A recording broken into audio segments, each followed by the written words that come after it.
Λοιπόν, παιδιά, έχω εδώ πέρα ένα γιγάντιο μέντος. Πάμε να δοκιμάσουμε. Λοιπόν.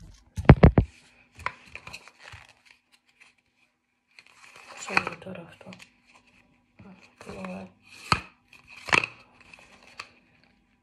Ωραία, δεν ανοίγει. Περιμένετε λίγο να το ανοίξω. Ωραία, μάγκες, το ανοίξαμε. Πάμε να πάρουμε μέντος.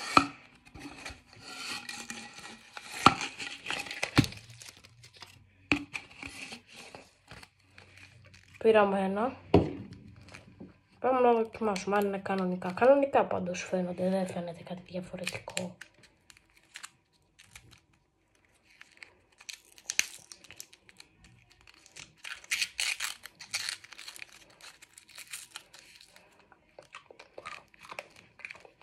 Είναι κανονικό. Αλλά είναι και πολύ καλό το κανονικό. 9/10. Αυτά. Bye.